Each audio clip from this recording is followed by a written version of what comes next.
Welcome home, Army of God. Senang sekali rasanya dapat menyapa kamu semua di ibadah online yang luar biasa di minggu ini.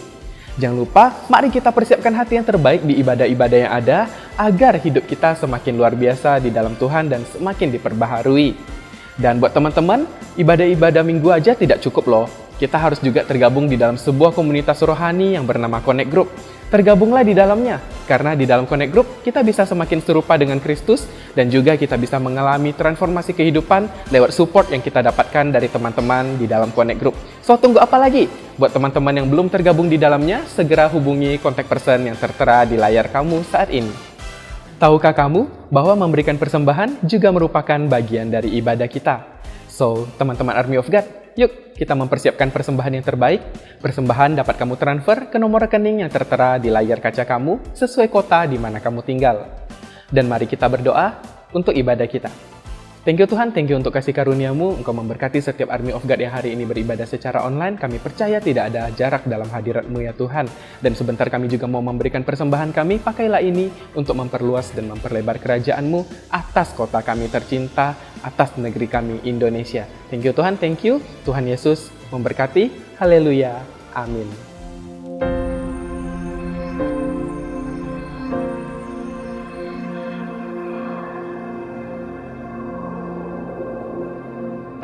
Orang yang suka memuji akan kuat roh doanya.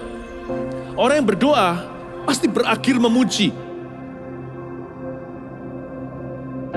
Karena Allah bertata di atas pujian. Siapa memuji, Allah mengatasi hidupnya.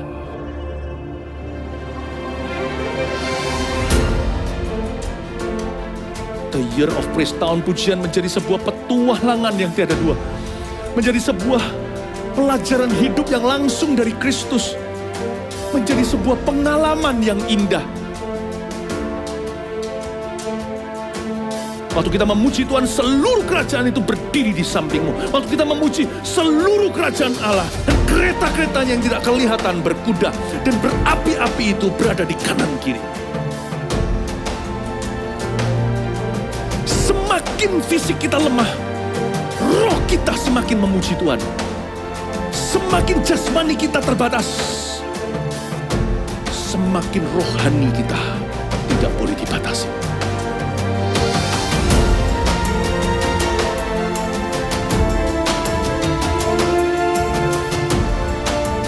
Welcome to the Year of Praise and Provision.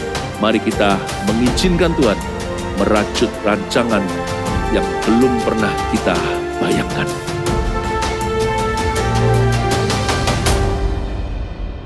Shalom Ogers, dimanapun kalian berada, mari kita berikan yang terbaik untuk Tuhan kita, amin. Come on.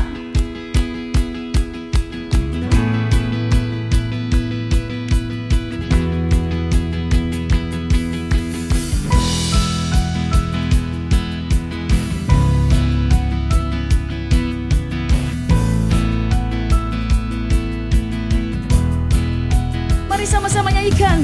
Tak terbayang kebesaran-Mu dan tak terbanding kekuatan-Mu Tuhan. Kau megah bagiku. Segenap jiwa dan pengharapan telah ku serahkan untuk rencana-Mu Tuhan. Kau Raja atasku. Hanya Kau yang layak ditinggikan. Mari sama-sama nyanyikan, come on. Ajaib Kau Tuhan, agung dan perkasa. Kau sumber kemenanganku, layak berkuasa, memerintah selamanya. Yesus, Kaulah Raja mulia.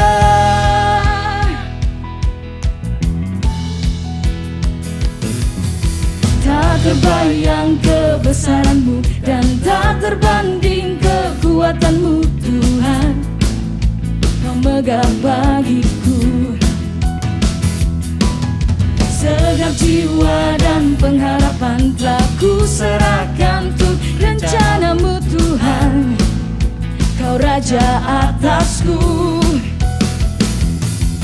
Hanya Kau yang layak ditinggikan.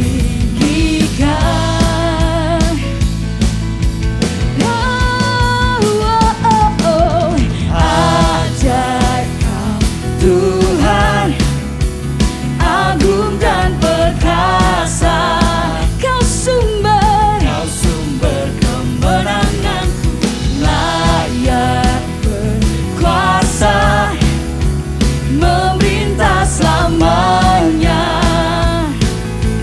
Yesus Kaulah Raja mulia. Ajaib Kau Tuhan, agung dan perkasa. Kau sumber kemenanganku, layak berkuasa, memerintah selamanya. Yesus Kaulah Raja mulia. Kau Raja mulia, Yesus.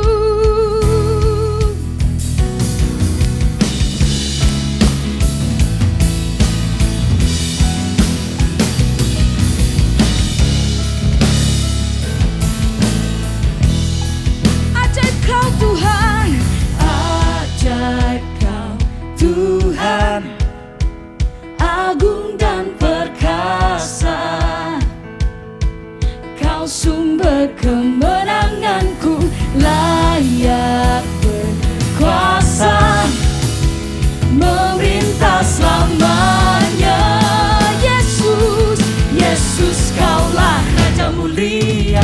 Ajaib Kau Tuhan, agung dan perkasa. Kau sumber kemenanganku, layak berkuasa, memerintah selamanya. Yesus Kaulah Raja mulia.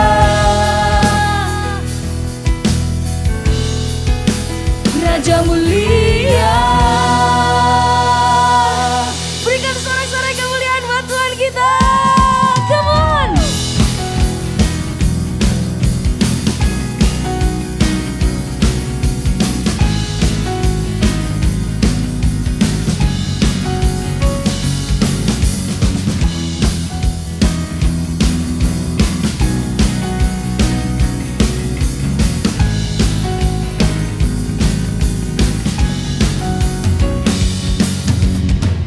Batu karang yang teguh, amin. Kota benteng dan perisaiku, yang menang kalahkan maut. Penyelamat yang bangkit dan hidup. Haleluya.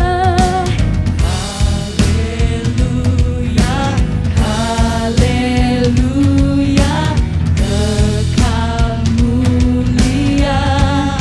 Haleluya,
dan berjaya. Yesus Tuhan, Yesus Tuhan, tempat perlindungan, gubuk pertahanan. Yesus Tuhan, Yesus Tuhan, agung dan perkasa, megah dan berjaya. Yesus, Yesus, Yesus Tuhan, Yesus Tuhan, tempat perlindungan, gubuk pertahanan. Yesus Tuhan, Yesus Tuhan, bersorak nyatakan, Yesus kaulah Tuhan, kau Raja pemenang. Bersorak masyurkan, Yesus kaulah Tuhan, Juru Selamat dunia, agung dan perkasa, megah dan berjaya. Yesus, Yesus Tuhan, Yesus Tuhan, tempat perlindungan, gubuk pertahanan. Yesus Tuhan, Yesus Tuhan.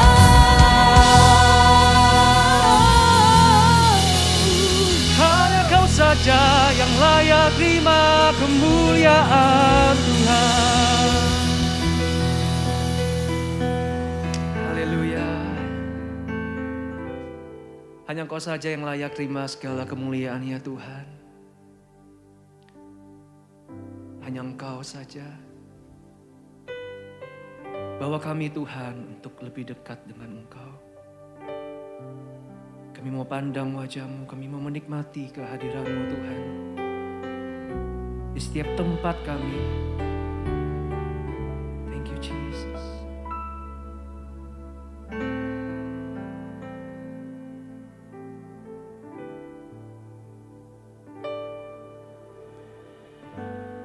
Betapa aku rindu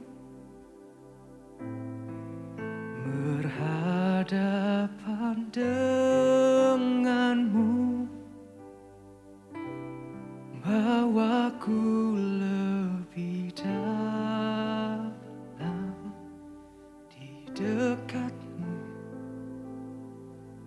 menyembahmu. Murnikanlah hatiku,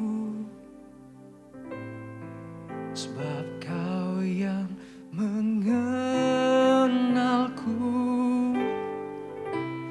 Jiwaku pun terbuka untuk suara-Mu, jamahan-Mu.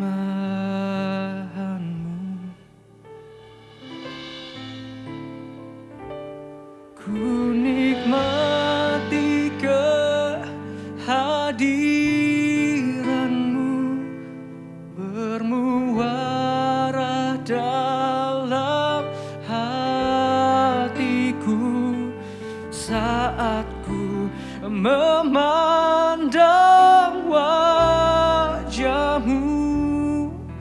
Damai memenuhi,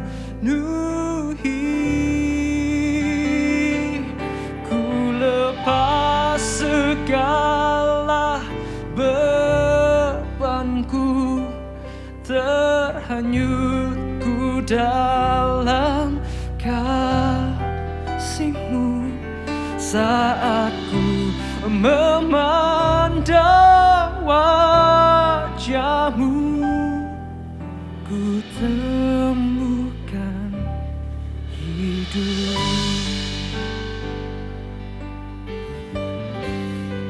Betapa aku rindu ya Tuhan. Betapa aku rindu berhadapan denganmu,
memandang wajah-Mu, damai memenuhi.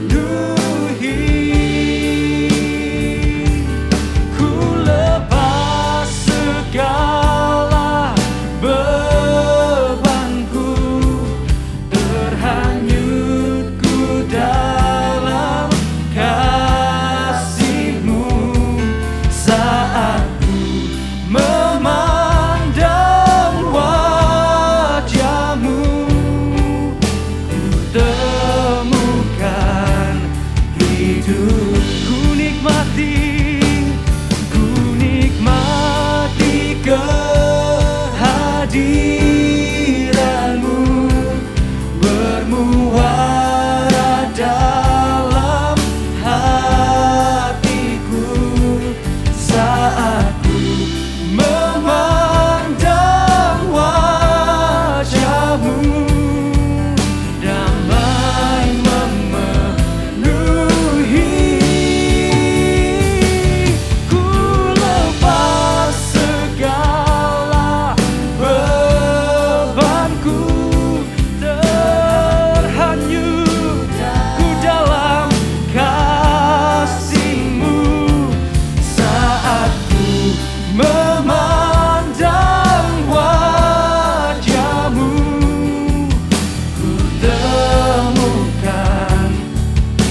Saat kami memandang wajah-Mu Tuhan, saat ku memandang wajah-Mu, ku temukan hidup. Saat ku pandang, saat ku memandang wajah-Mu, ku temukan hidup.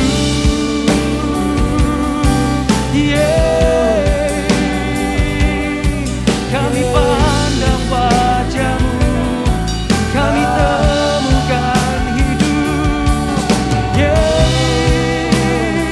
Mari sembah Dia, mari angkat sembah-Mu, menyembah-Nya. Hinalah namanya so, namanya so, namanya so. Hinalah namanya saka, namanya se. Memandang, mencari wajah-Mu, itulah kerinduan kami Tuhan. Hinalah namanya so, hinalah namanya se.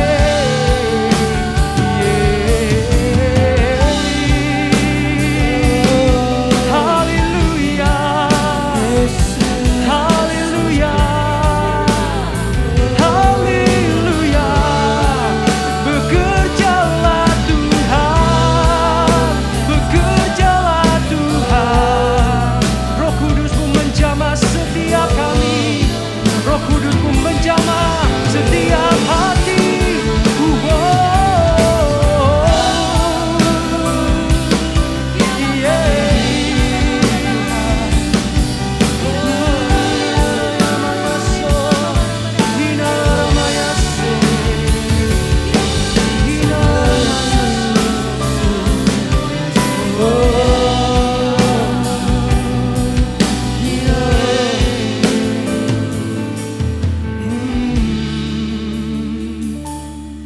Roh-Mu Tuhan,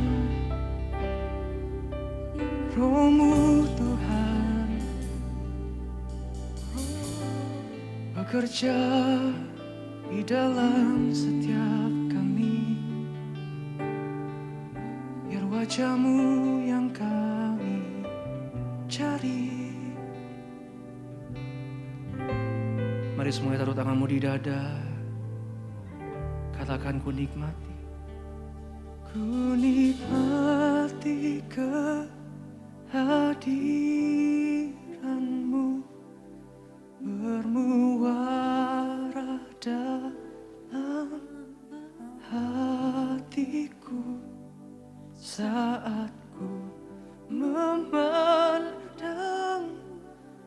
wajah-Mu, damai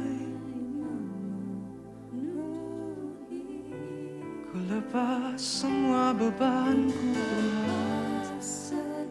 kami lepas segala beban kami ya Tuhan.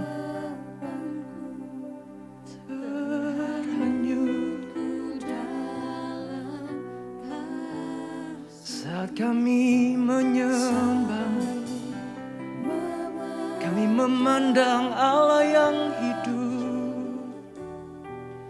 Ku temukan hidup.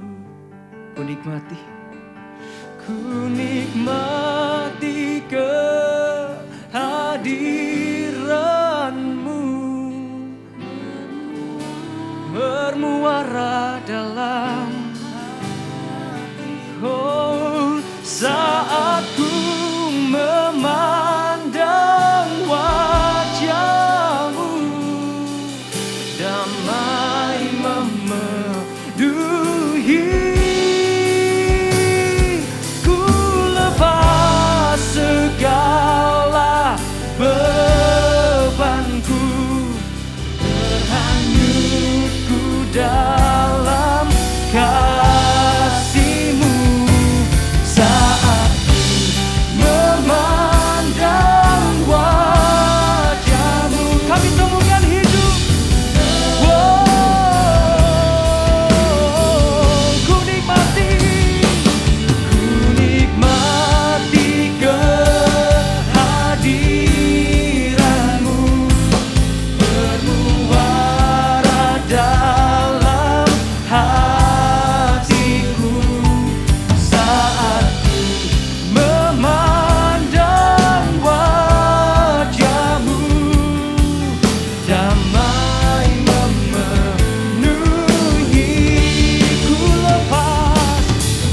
lepas segala bebanku, terhanyut ku dalam kasih-Mu. Saat ku memandang wajah-Mu, temukan hidup. Mari semuanya angkat tanganmu tinggi-tinggi, katakan aku punya Tuhan yang besar. Aku punya Tuhan yang besar, yang telah berjanji dan sanggup menggenapi. Imanku bersepakat, percaya kuasa-Nya. Ku terima sekarang kemenangan dari-Mu. Aku punya Tuhan, aku punya Tuhan yang besar, yang telah berjanji dan sanggup menggenapi. Imanku bersepakat, percaya kuasa-Nya. Ku terima sekarang kemenangan dari-Mu. Aku punya Tuhan, aku punya Tuhan yang besar, yang telah berjanji dan sanggup menggenapi. Imanku bersepakat, percaya kuasa-Nya. Ku terima sekarang kemenangan dari-Mu. Ku terima sekarang kemenangan dari-Mu. Ku terima sekarang kemenangan dari-Mu. Berikan tepuk tangan. Haleluya. Tuhan Yesus yang memberikan kemenangan kepada umat-Nya. Tuhan Yesus yang berjanji, yang adalah setia dan adil. Haleluya. Haleluya. Terus sorak-sorakan haleluya. Apa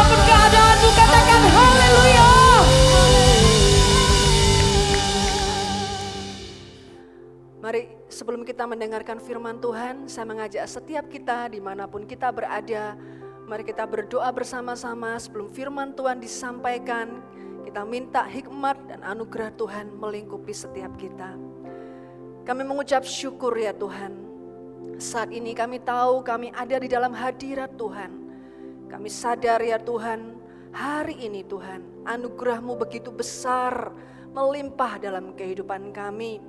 Terima kasih Tuhan sudah memilih hidup kami. Terima kasih Tuhan sudah menyelamatkan hidup kami. Dan hari ini kalau kami ada sebagaimana kami ada, itu karena Tuhan begitu mengasihi kami. Tuhan begitu baik untuk hidup kami. Dan Tuhan, Engkau punya rencana untuk hidup kami. Urapi firman-Mu ya Tuhan. Ketika firman disampaikan, Roh Kudus berikan hikmat, tuntun kami, sehingga kami boleh menangkap, kami boleh mengerti, dan kami dibangkitkan untuk menjadi pelaku-pelaku firman Tuhan. Terima kasih Roh Kudus, urapi hamba-Mu ya Tuhan, sembunyikan hamba di balik salib-Mu, dan berkaryalah ya Tuhan di tengah-tengah kami. Sampaikan isi hati-Mu ya Tuhan, sebab kami rindu mengenal pribadi-Mu, mengenal rencana-Mu dalam hidup kami. Hanya di dalam nama Tuhan Yesus, mari saudara yang percaya sama-sama dengan saya katakan, amin. Amin. Shalom semuanya. Senang sekali hari ini boleh bersama-sama kita dalam hadirat Tuhan. Kita akan merenungkan firman Tuhan. Dan pada saat ini ya kita akan sama-sama belajar dari salah satu tokoh di Alkitab. Ya, tokoh ini sangat sederhana. Tidak banyak kisahnya. Kalau saya pelajari firman Tuhan hanya beberapa saja. Namun ternyata dari orang yang sederhana ini lahirlah perkara-perkara yang luar biasa. Ya, kita akan sama-sama lihat dalam 1 Yohanes, maksud saya Yohanes pasal 1. Yohanes pasal yang pertama ayat yang ke-35 sampai 45. Anda bisa ambil Alkitab Anda, bisa mungkin di handphone Anda, di gadget Anda, ya. Tapi kita mau sama-sama fokus, kita mau merenungkan firman Tuhan. Kita matikan semua notification yang ada, kita mau mendengar dan menerima setiap kebenaran firman Tuhan. Yohanes pasal yang pertama ayat yang ke-35 sampai ke-45. Murid-murid Yesus yang pertama. Pada keesokan harinya, Yohanes berdiri di situ pula dengan 2 orang muridnya. Dan ketika ia melihat Yesus lewat, ia berkata, "Lihatlah anak domba Allah." Kedua murid itu mendengar apa yang dikatakannya itu, lalu mereka pergi mengikut Yesus.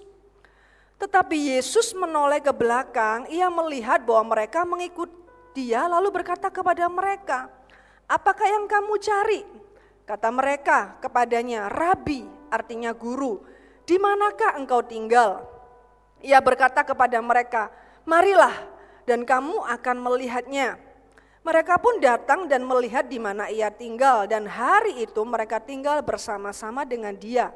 Waktu itu kira-kira pukul 4.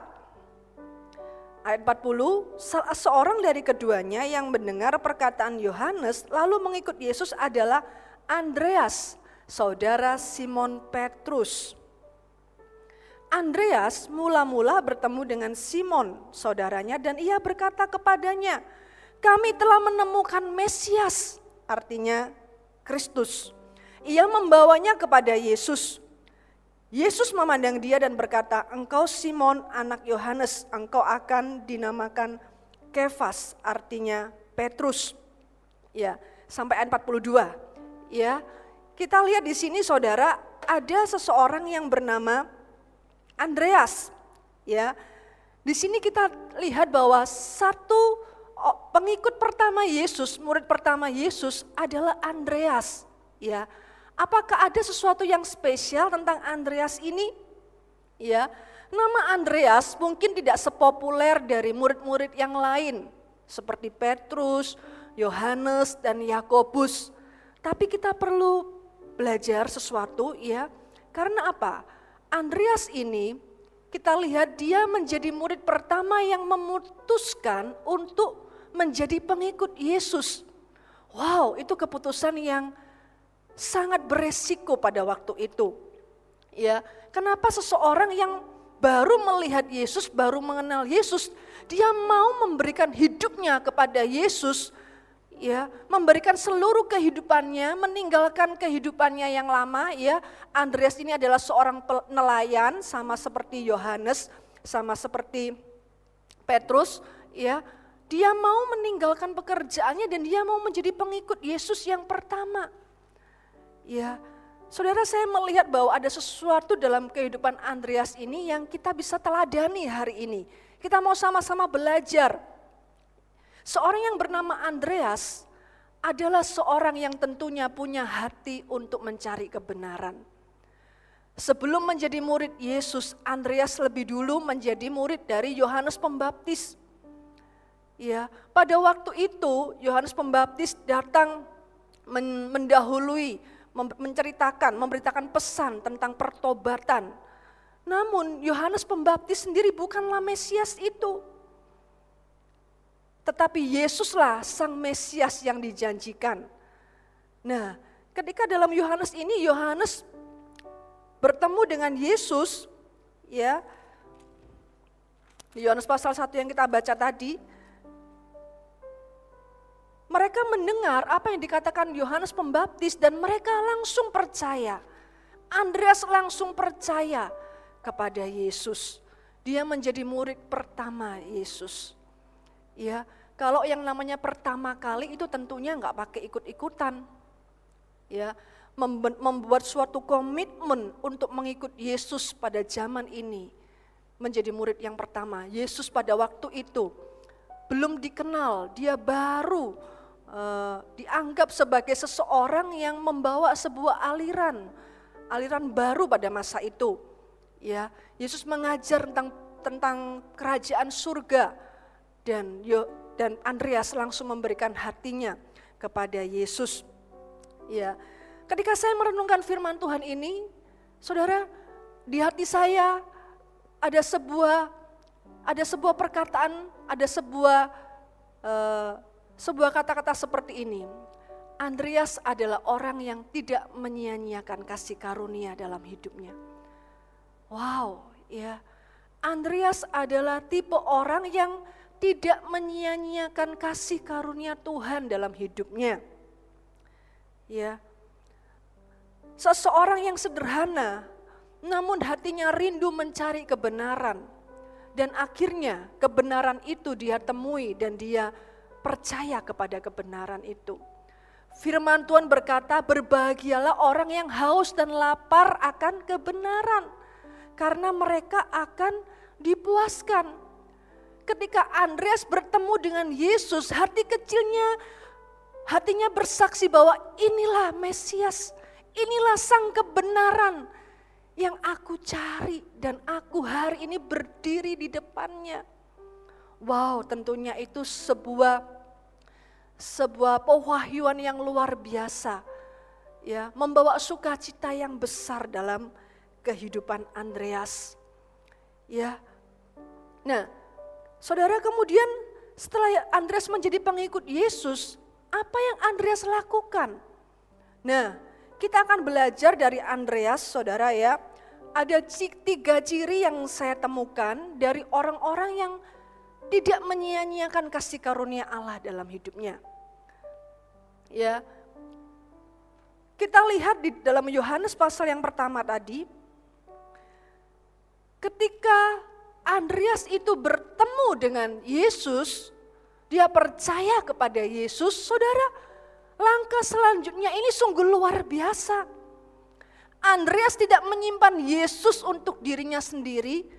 Andreas tidak takut dengan kebenaran yang baru dia temukan. Tapi yang selanjutnya terjadi adalah Andreas segera memanggil Petrus saudaranya dan Andreas mengajak Petrus untuk berjumpa dengan Yesus. Orang yang tidak menyia-nyiakan kasih karunia Allah dalam hidupnya, orang itu akan berani memberitakan Injil kepada sekelilingnya. Orang itu tidak akan menyimpan kesaksian tentang Yesus untuk dirinya sendiri.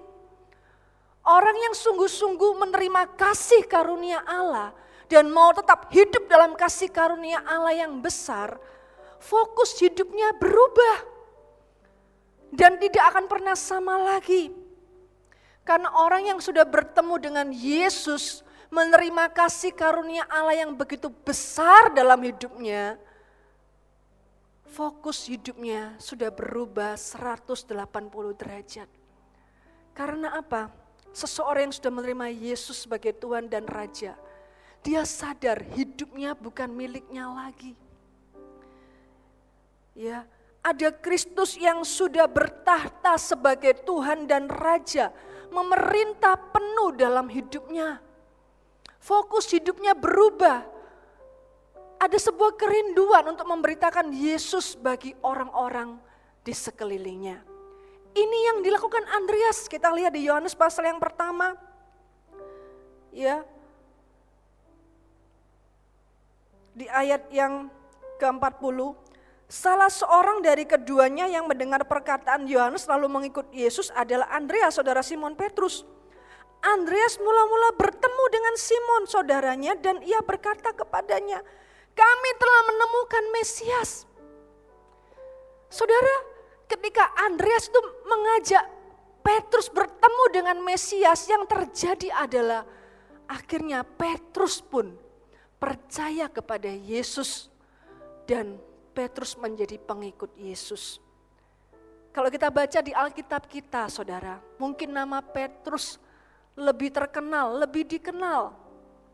Petrus ya dipakai Tuhan sebagai sokok guru gereja Tuhan, menjadi pemimpin jemaat mula-mula.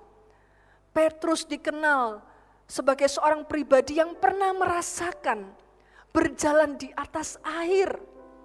Ya, mungkin Andreas tidak pernah mengalami pengalaman spektakuler seperti Petrus, tapi perhatikan, tanpa Andreas yang dengan sengaja, dengan segera mempertemukan, mengajak Petrus kepada Yesus, maka tentulah kisah Petrus mungkin gak seperti yang kita baca di Alkitab.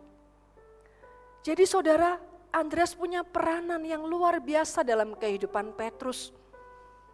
Ya, kita mau belajar seperti Andreas hari ini.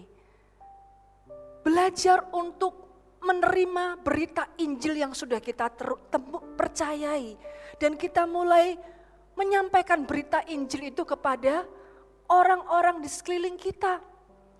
Seberapa lama hari ini kita percaya kepada Yesus, saudara, kita gak pernah boleh lupa dan abaikan akan kuasa Injil yang luar biasa. Yang tidak pernah berubah dulu, sekarang, sampai selama-lamanya. Bahkan Alkitab kita berkata, beritakanlah firman, baik atau tidak baik waktunya, siap sedialah untuk menyatakan kebenaran itu dalam hidupmu. Hari ini saudara, kita mau belajar seperti Andreas. Ya, apa sih yang terbaik dalam hidup kita yang bisa kita saksikan kepada orang lain? The best part in our life yang bisa kita sharingkan kepada orang adalah tentang Yesus. Amin. Yesus yang sudah hadir dalam hidup kita. Yesus yang sudah mati di atas kayu salib untuk menebus dosa kita. Yesus yang sudah bangkit dari maut dan dia sekarang ada di surga menyediakan rumah bagi kita semua yang percaya kepadanya. Itulah berita Injil yang sampai hari ini tidak pernah usang dan tidak pernah luntur kuasanya untuk mengubahkan setiap orang yang mau percaya dan mau menerima berita Injil itu dalam hidupnya. Saudara, inilah yang disampaikan oleh Rasul Paulus dalam Roma pasal yang pertama. Ya, Roma pasal yang pertama ayat 16 dikatakan Injil itu kekuatan Allah. Sebab aku mempunyai keyakinan yang kokoh dalam Injil, karena Injil adalah kekuatan Allah yang menyelamatkan setiap orang yang percaya, pertama-tama orang Yahudi, tetapi juga orang Yunani. Sebab di dalamnya nyata kebenaran Allah yang bertolak dari iman dan memimpin kepada iman.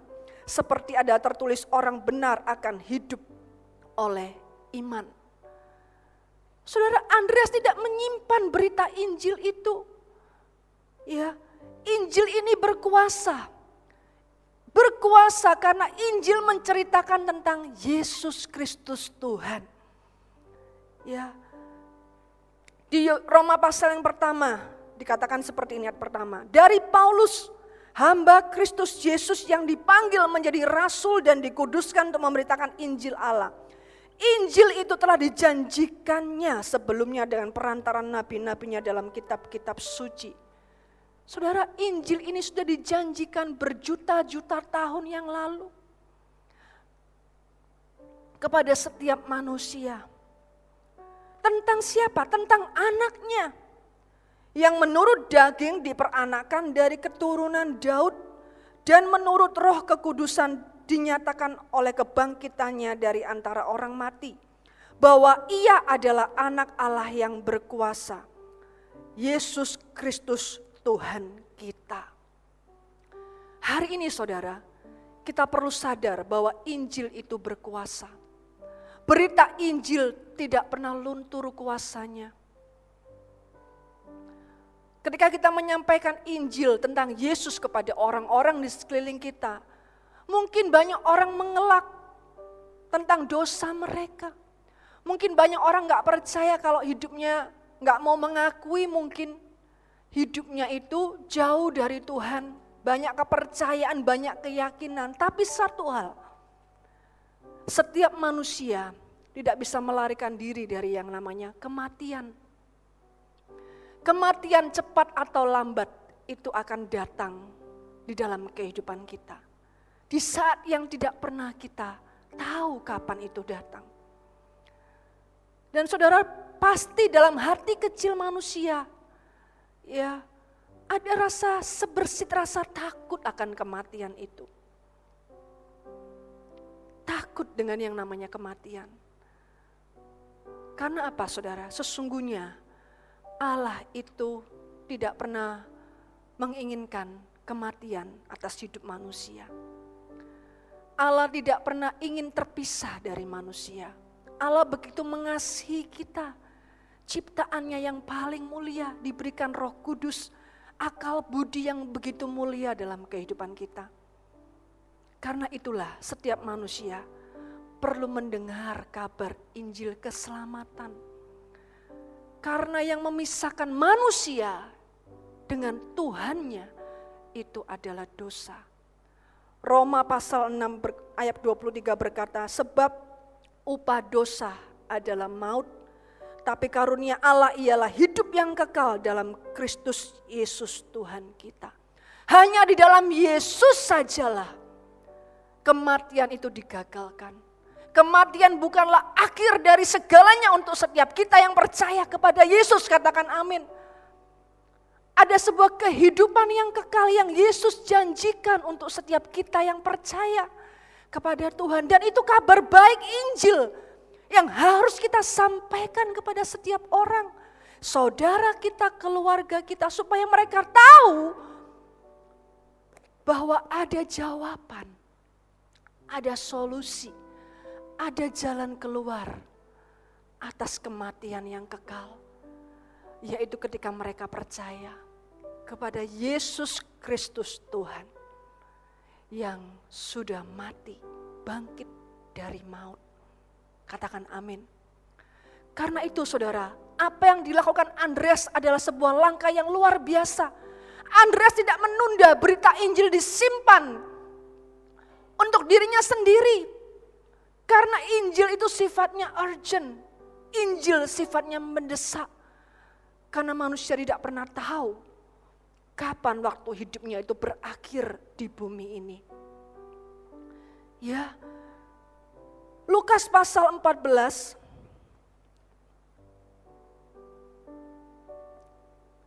Lukas pasal yang ke-14. Ayat 21 sampai 23. Perumpamaan tentang orang-orang yang berdalih.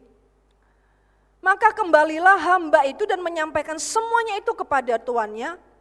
Lalu murkalah tuan rumah itu dan berkata kepada hambanya, pergilah dengan segera ke segala jalan dan lorong kota, dan bawalah kemari orang-orang miskin, orang-orang cacat dan orang-orang buta dan orang-orang lumpuh. Kemudian hamba itu melaporkan, Tuan, apa yang Tuan perintahkan itu sudah dilaksanakan. Tetapi sekalipun demikian, masih ada tempat. Lalu kata Tuan itu kepada hambanya, pergilah ke semua jalan dan lintasan dan paksalah orang-orang yang ada di situ masuk, karena rumahku harus penuh.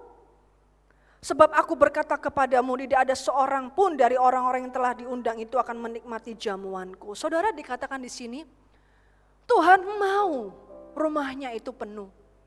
Tuhan tuh mengundang semua orang untuk datang, percaya dan menerima Yesus sebagai Tuhan dan Juru Selamat.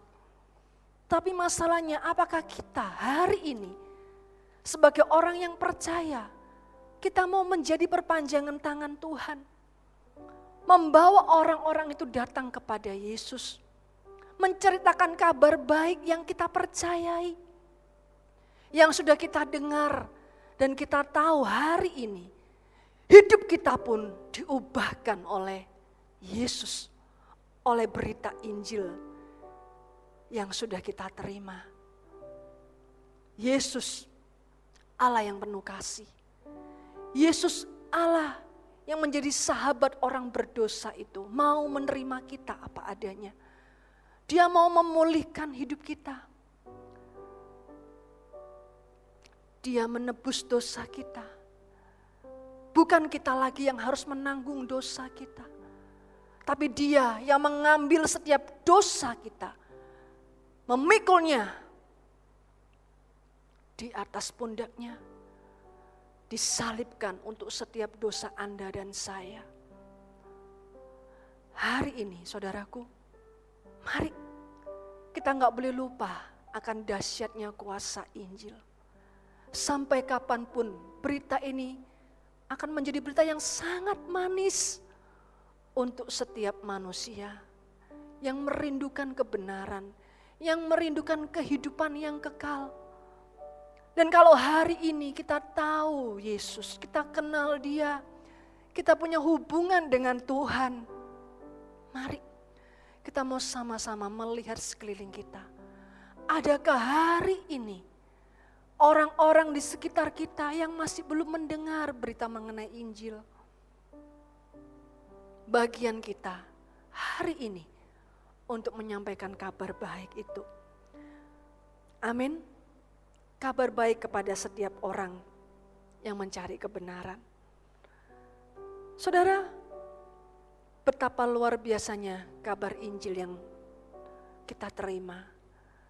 Kalau kita lihat seorang yang bernama Paulus, dari seorang pembunuh, ketika dia menerima kabar Injil itu, dia percaya akan Yesus Kristus yang adalah Tuhan, hidupnya diubahkan menjadi seorang yang rela mati bagi Injil. Amin semuanya. Ya, hari ini saya mengajak setiap kita, ayo saksikan kebaikan Tuhan. Saksikan setiap hal yang sudah Tuhan kerjakan dalam hidupmu. Bagaimana Tuhan memanggil engkau. Bagaimana Tuhan datang dalam hidupmu. Bagaimana pesan Injil yang begitu sederhana itu ketika kita percaya mengubahkan kehidupan kita sampai hari ini. Kehidupan kita menjadi kehidupan yang diberkati oleh Tuhan. Katakan amin.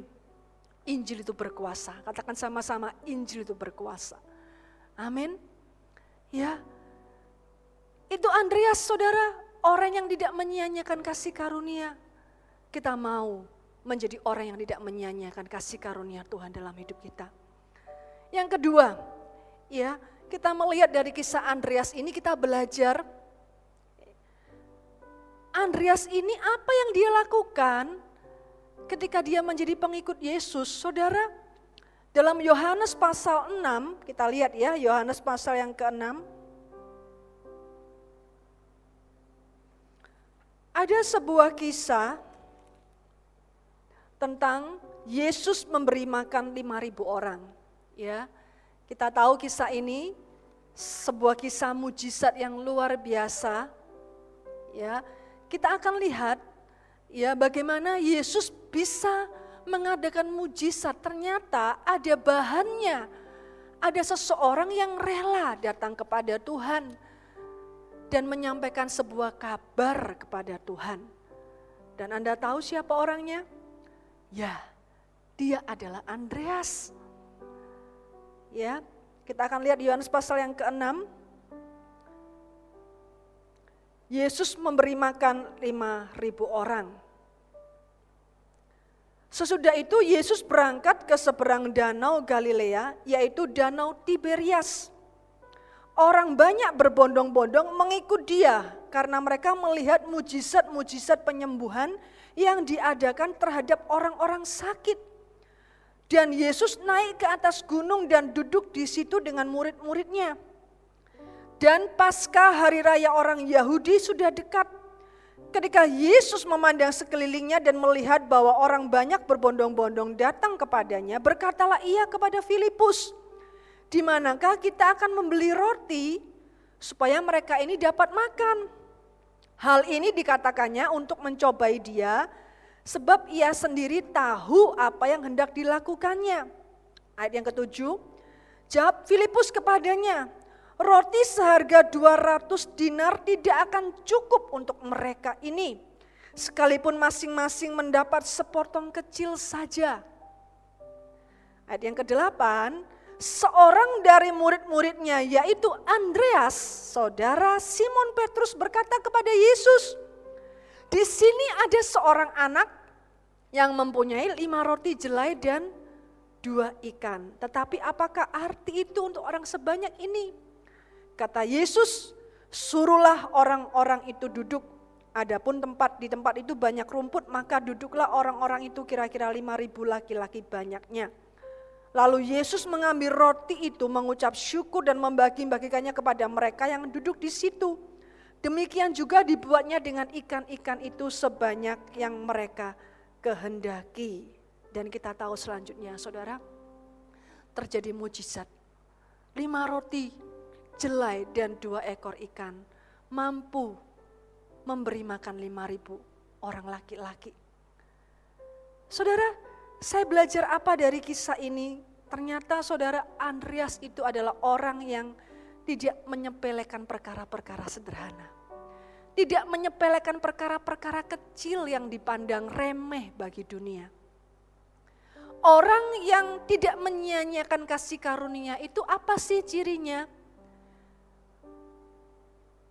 Orang yang tidak menyia-nyiakan kasih karunia Allah dalam hidupnya adalah orang, catat ini baik-baik, yang tidak pernah memandang remeh perkara-perkara sederhana.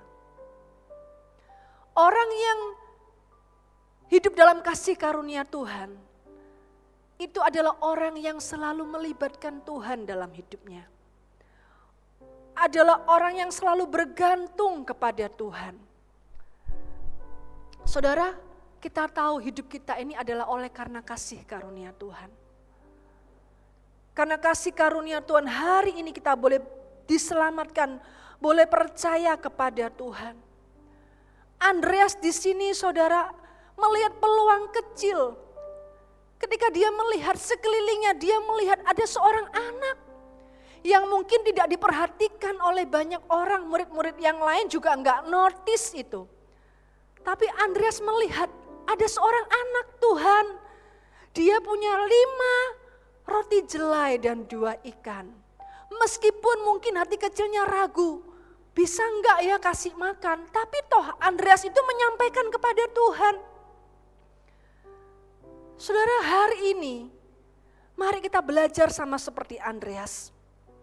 Dalam segala keadaan kita mau menjadi orang yang rajin datang kepada Tuhan, katakan amin. Kita mau menjadi orang yang selalu berharap kepada Tuhan.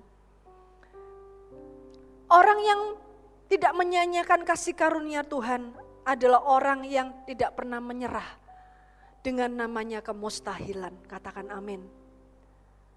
Kita mau belajar mengikut Yesus. Kita mau melihat kehidupan ini dengan sudut pandangnya Tuhan. Kalau hari ini kita sedang mengalami jalan buntu, masa kesesakan, masa yang sulit. Saudara, orang yang hidup dalam kasih karunia Tuhan adalah orang yang tidak akan pernah menyerah dengan kehidupan ini. Karena dia adalah orang yang selalu mengandalkan Tuhan. Orang yang akan selalu mudah percaya kepada Tuhan.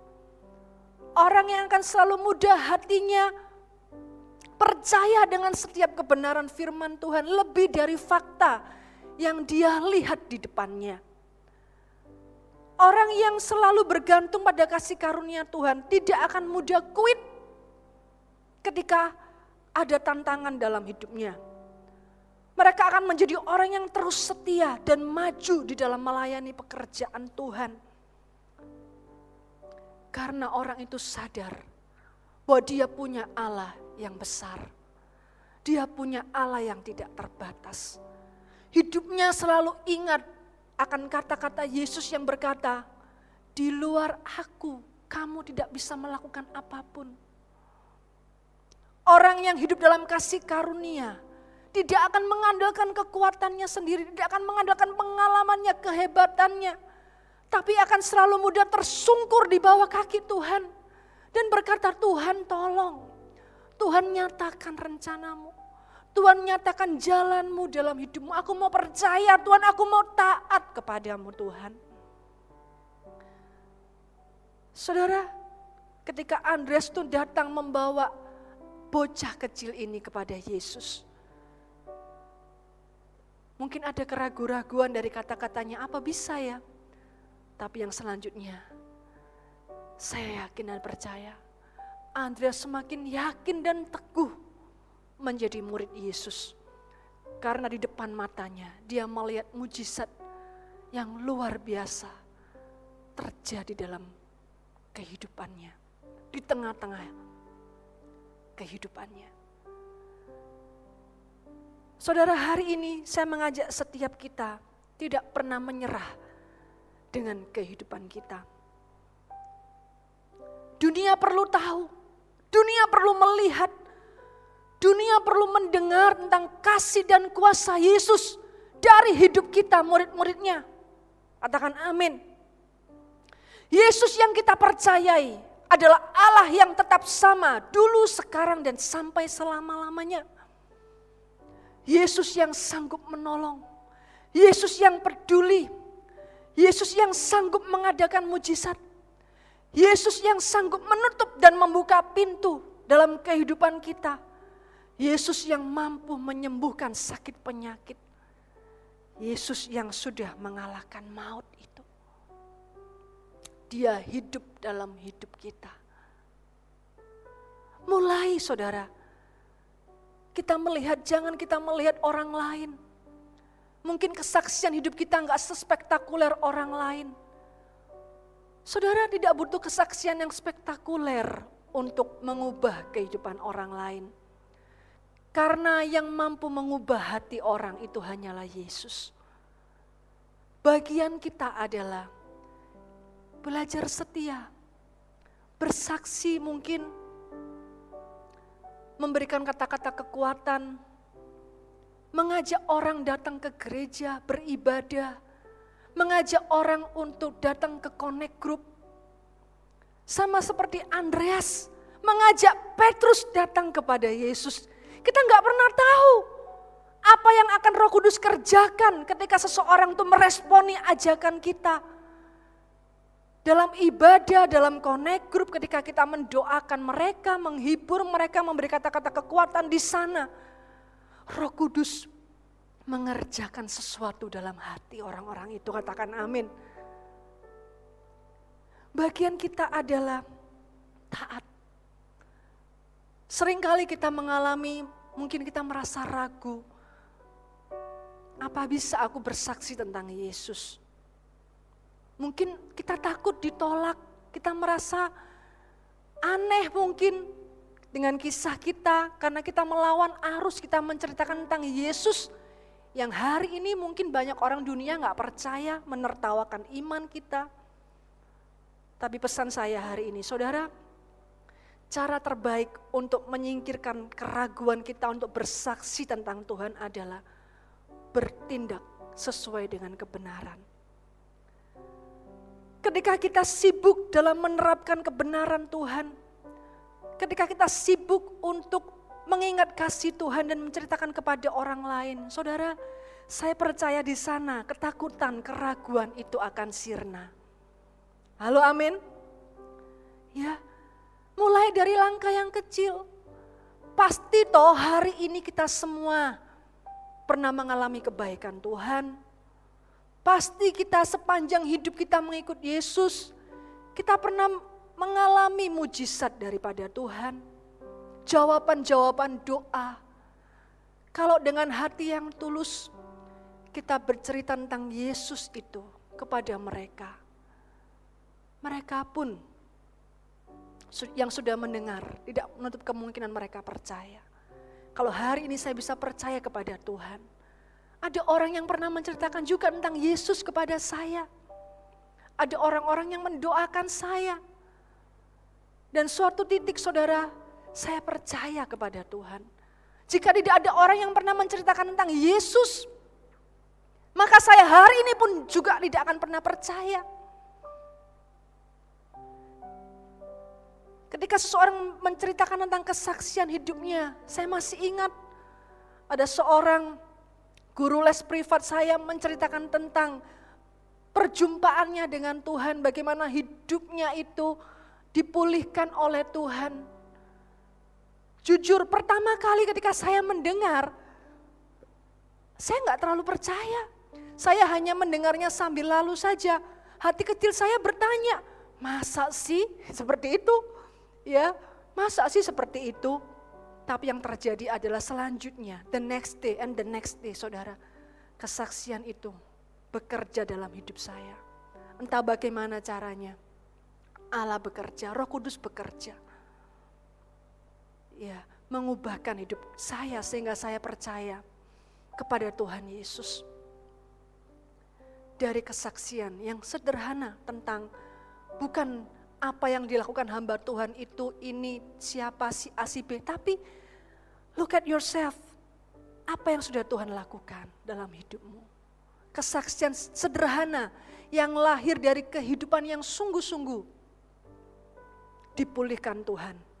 Itu cukup untuk menjadi kesaksian yang hidup bagi orang lain. Katakan amin.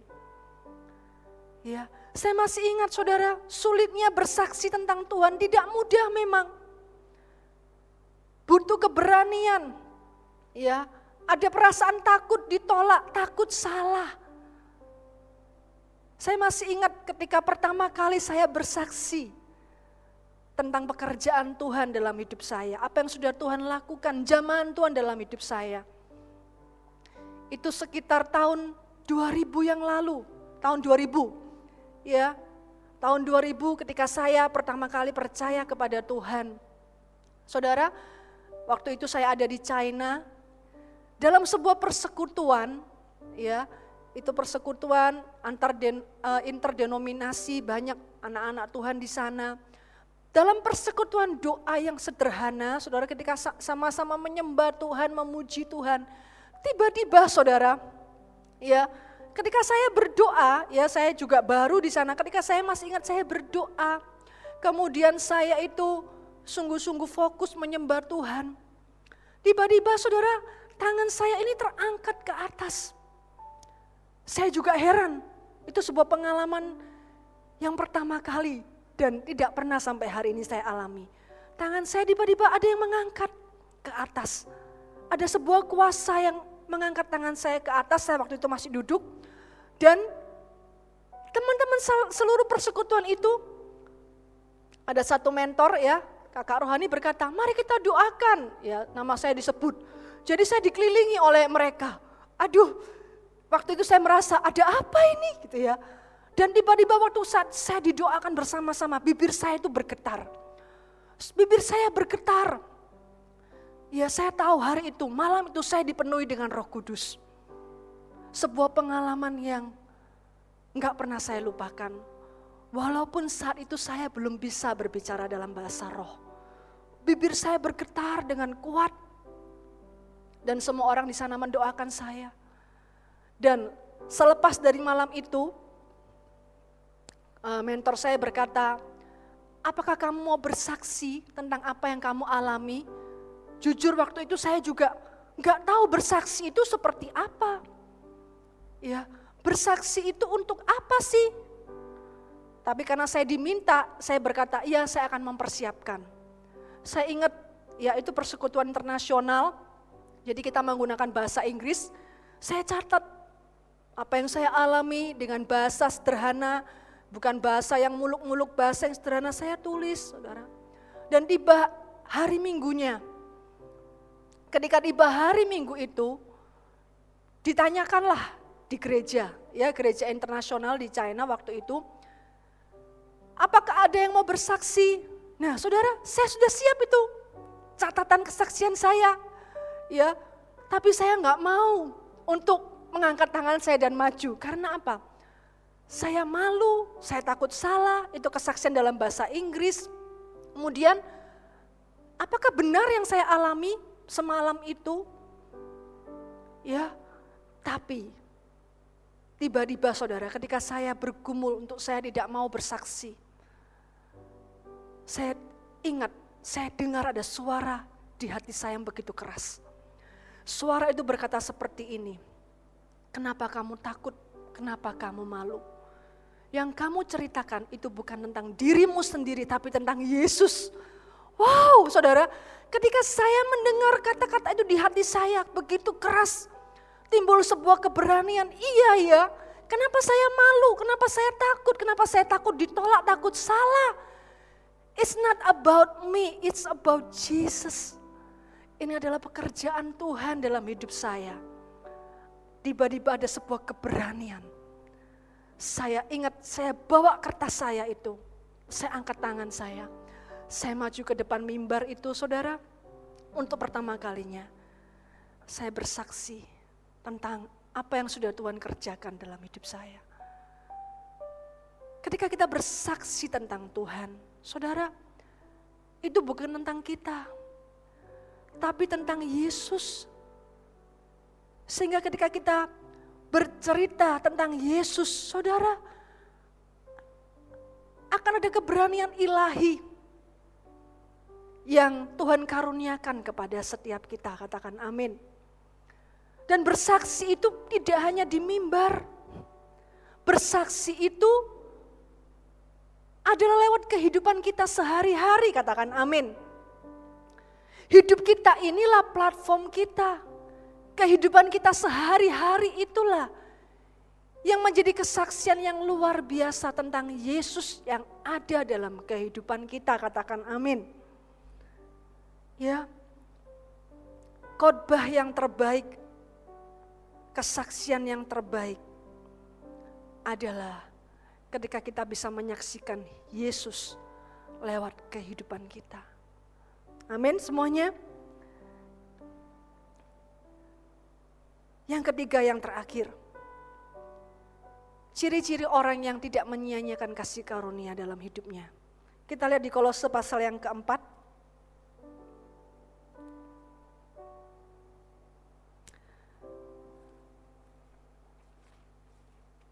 Kolose pasal yang keempat, ayat yang kelima dan yang keenam. Katakan, saya suka ayat ini.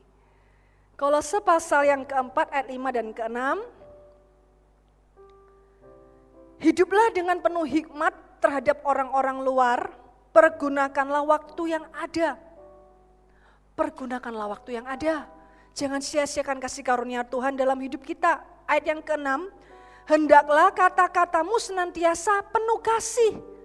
Jangan hambar, sehingga kamu tahu bagaimana kamu harus memberi jawab kepada setiap orang.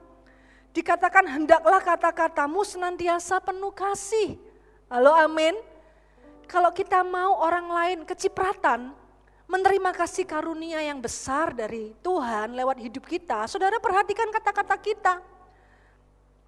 Kalau versi bahasa Inggris dikatakan seperti ini, let your words season with love, with salt. Biar kata-katamu itu ada bumbunya, ada rasanya. Ya, ketika orang lain mendengar kata-kata kita, kata-kata yang keluar dari hidup kita, dari kehidupan kita, saudara, mereka diberkati. Mereka bisa merasakan kasih karunia Tuhan itu ada dalam kehidupan kita. Dan lewat kata-kata kita yang tidak hambar, yang seasoned with salt, orang itu akan tertarik untuk mendengar dan percaya kepada Yesus. Katakan amin. Ya, mari saudara-saudara kita belajar dari Andreas hari ini. Setiap orang bisa menjadi Andreas di masa sekarang. Melakukan hal yang sederhana, namun membawa hasil yang bersifat kekekalan. Saya mengajak setiap kita lewat firman Tuhan, perenungan firman Tuhan yang baru kita dengar, kita mengobarkan hati kita kembali untuk dibakar dengan kasih Tuhan, untuk melihat sekeliling kita. Banyak jiwa yang membutuhkan Yesus, dan hari ini kita mau hidup untuk Tuhan. Kita tidak hidup lagi untuk kepentingan kita. Kita mengenakan manusia baru yang terus diperbaharui setiap hari. Sehingga kita akan menjadi orang yang terus hidup dalam kasih karunia Tuhan. Kita mau menjadi seperti Andreas. Kita tidak mengejar yang namanya populer. Kita tidak mengejar apapun itu yang dunia kejar. Tapi kita mau menjadi orang yang menghargai kasih karunia Allah yang besar itu. Tidak pernah menyanyiakan kasih karunia yang sudah Tuhan limpahkan dalam kehidupan kita. Amin saudara. Mari kita tutup Alkitab kita. Ya. Kita mau berdoa masuk dalam hadirat Tuhan. Saya percaya Roh Kudus akan ingatkan kita. Kita bisa mulai dengan langkah-langkah sederhana. Asal kita lakukan dengan hati yang rindu, konsisten, Tuhan akan menyertai. Tuhan akan memberkati. Amin. Haleluya. Mari kita angkat sebuah pujian, kita mau datang, kita penuhi panggilan Tuhan. Haleluya Tuhan. Kami datang penuhi panggilan-Mu Tuhan, dengan apa yang dapat kami berikan. Kami penuhi amanat agung-Mu,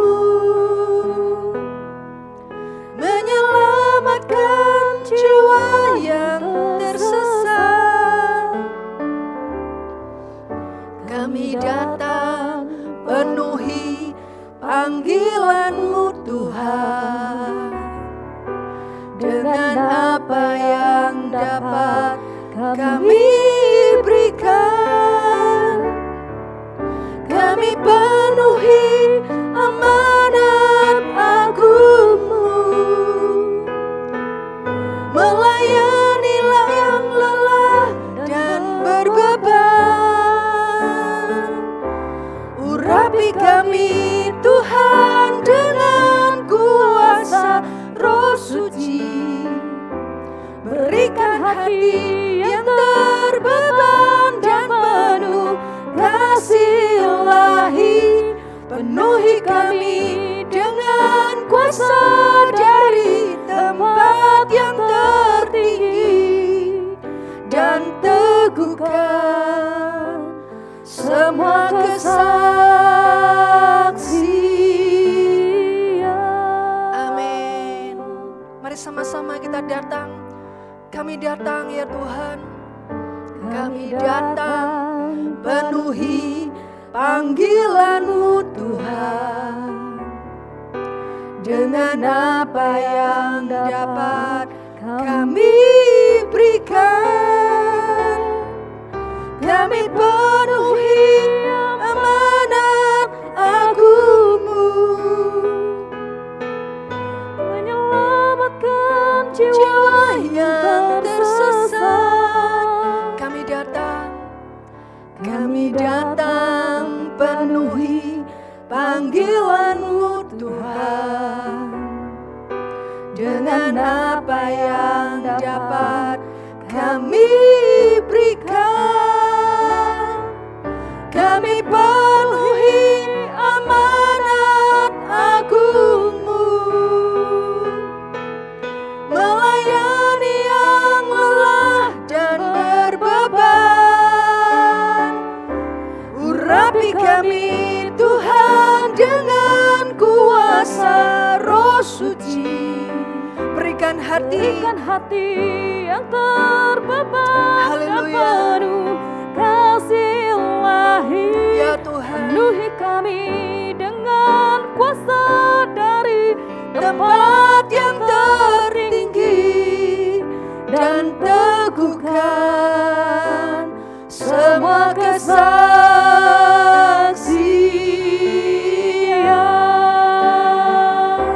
Urapi kami Tuhan dengan kuasa Roh. Mari angkat pujian ini, kita datang bersama Tuhan. Berikan kami beban ilahi.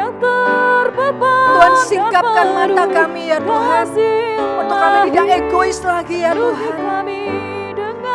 Kami yakin dan percaya berita Injil yang sudah kami terima itu berkuasa dan sanggup mengubahkan setiap orang yang mendengar dan menerima berita Injil itu di dalam nama Yesus Tuhan. Haleluya, haleluya, oh haleluya, syakarabakarabat syakarabat. Haleluya Tuhan. Berikan hati yang terbeban dan penuh kasih ilahi. Penuhi kami dengan kuasa dari tempat yang tertinggi, dan teguhkan semua kesaksian,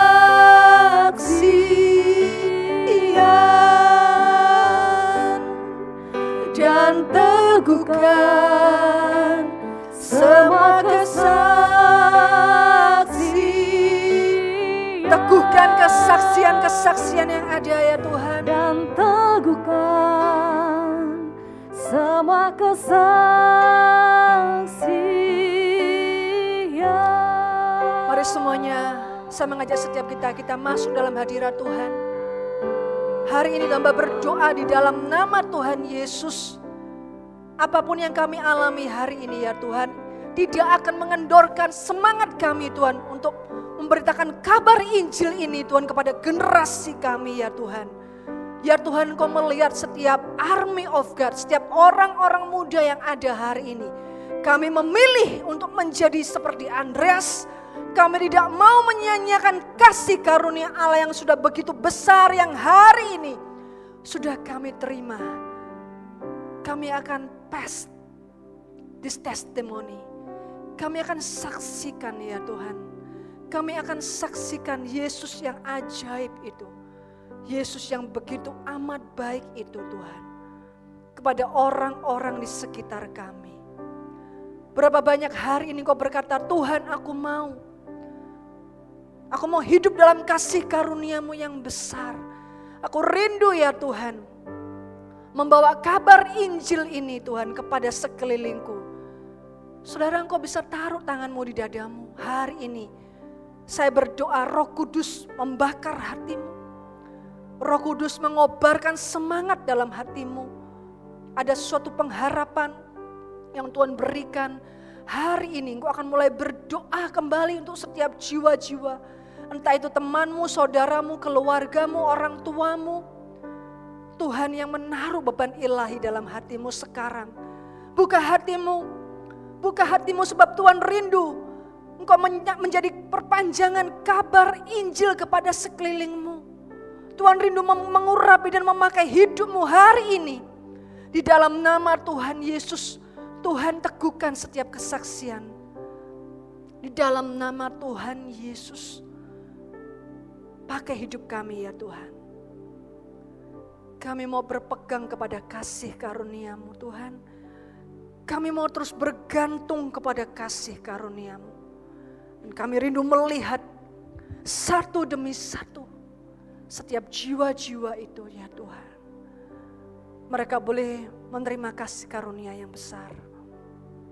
Menerima Engkau sebagai Tuhan dan Juru Selamat. Hari ini saudara, jika ada di antara engkau hari ini, mungkin engkau mundur dari Tuhan, gairah itu mulai padam. Hari ini waktunya Tuhan memanggil engkau. Segera, tidak ada kata terlambat. Hari ini waktu yang terbaik untuk engkau kembali kepada kasih-Mu yang mula-mula. Berita Injil mulai dikobarkan kembali dalam hatimu. Kerjakan kembali apa yang sudah pernah engkau kerjakan. Tuhan menyertai engkau, hai anak. Tuhan mengurapi engkau. Tuhan kasih kepada engkau. Dan hari ini juga saya rindu berdoa bagi saudara yang mungkin hari ini engkau pertama kali mendengar tentang Injil Yesus Kristus Tuhan yang begitu mengasihi Anda dan saya. Berita Injil tentang Yesus yang sudah lahir 2000 lebih tahun yang lalu. Ke dalam dunia yang fana ini Dia adalah Allah yang meninggalkan segala atribut keilahiannya. Dia memilih menjadi manusia supaya Dia dekat dengan Anda dan saya. Supaya Dia tahu apa yang Anda alami. Supaya Dia bisa merasakan kesedihan Anda, kesendirian Anda, sakit penyakit Anda. Dan Dia rela menanggungnya. Bahkan dosa Anda sekalipun.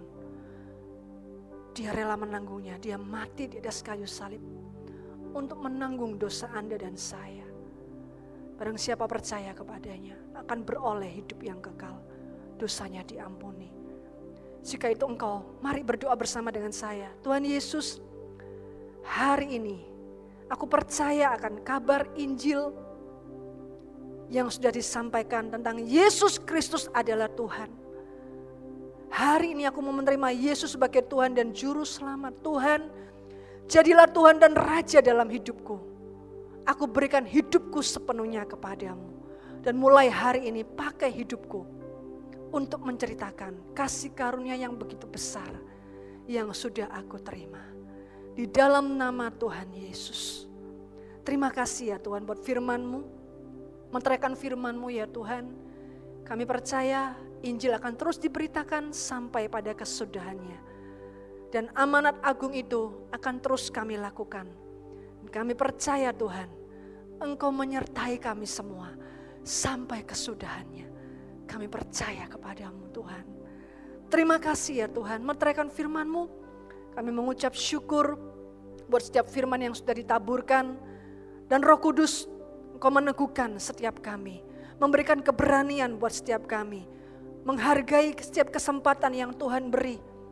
Dan menghargai setiap kasih karunia begitu besar yang sudah Tuhan berikan dalam hidup kami.